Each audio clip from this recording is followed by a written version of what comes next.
interview de la lettre de l'acheteur avec notre invité aujourd'hui, Stéphane Guilloulier, président de la Chambre d'agriculture de la Mayenne 53. Bonjour.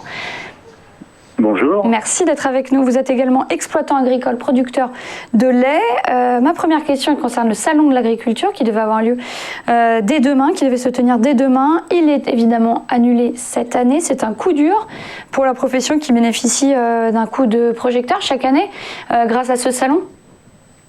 Oui, bien sûr, c'est un coup dur pour la profession agricole parce qu'on est habitué à ce salon et à faire au cours de cette semaine valoir notre profession auprès du grand public. Malgré tout, au regard du contexte, je crois que on s'en remettra. Hein.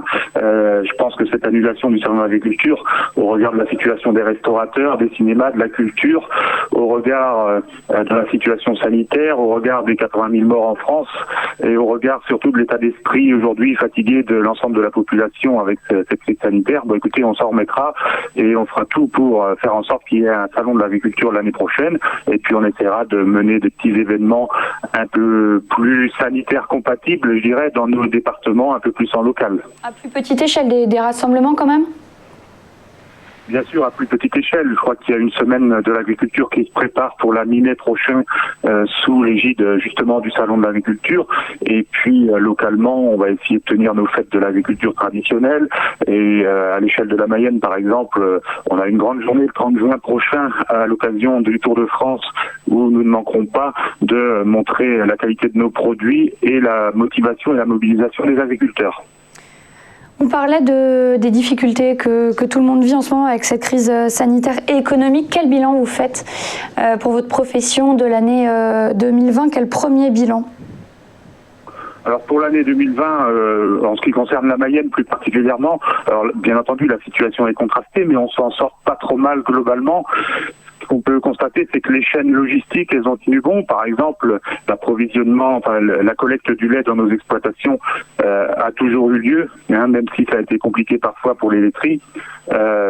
Donc la situation pour le monde de l'élevage, elle n'a pas été trop mal au regard de la crise sanitaire. Malgré tout, il y a des secteurs d'activité qui sont en grande souffrance. Je pense au végétal spécialisé qui, au printemps dernier, a perdu énormément d'argent. Et je pense notamment à nos collègues du Maine-et-Loire. On a un peu moins impacté en Mayenne, mais qui ont été très très impactés. Je pense aussi à des productions un peu spécialisées qui habituellement approvisionnent la restauration hors domicile. Je pense aux producteurs de pigeons, de cailles, qui ont vu leur vente s'effondrer complètement. Donc effectivement, des secteurs en grande souffrance. Au-delà de ça, je pense que l'élevage souffre de manière globale d'un manque de rentabilité. Ce n'est pas nouveau, mais ça se voit particulièrement en ce moment. Nos charges augmentent, pas nos produits, et quand forcément les chaînes d'approvisionnement, le pouvoir d'achat des consommateurs, quand tout cela est bousculé, notamment par cette crise sanitaire, forcément que ça se voit sur nos exploitations.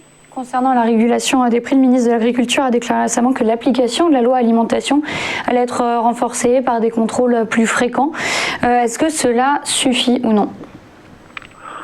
Écoutez, je pense que pour que cela suffise, ça peut suffire, mais il y a encore beaucoup de travail, et notamment beaucoup de travail dans la prise de conscience de la part notamment des grandes surfaces, de l'intérêt stratégique de l'alimentation, de ce qu'il y a dans nos assiettes. C'est bien, mais ça ne va pas assez vite. La loi Egalim, ça fait plusieurs années qu'on en parle. Trop peu de contrats prennent aujourd'hui en compte nos coûts de production. Il faut des contrôles, bien entendu, mais il faut avant tout un état d'esprit, faire en sorte qu'on soit tous des partenaires dans les filières et non pas opposés les uns aux autres. Les négociations commerciales se terminent ce lundi entre les industriels et les distributeurs. Qu'est-ce que vous en attendez ? On en attend justement cet état d'esprit, faire en sorte que on puisse tous être dans la chaîne de valeur et dans la chaîne logistique de l'approvisionnement et de l'autosuffisance alimentaire française. La construction des prix en marche avant, les contrats tripartites, ce sont des éléments qui feraient du bien au monde agricole, mais force est de constater que malgré des résultats exceptionnels pour les grandes surfaces en 2020, les négociations se passent de manière toujours aussi difficile, aussi tendue, et c'est ce qui fait que il y a des réactions du monde agricole ici et là, un petit peu partout dans ce pays. Merci beaucoup Stéphane Guillier d'avoir répondu à nos questions. À suivre dans un instant la Commo du jour.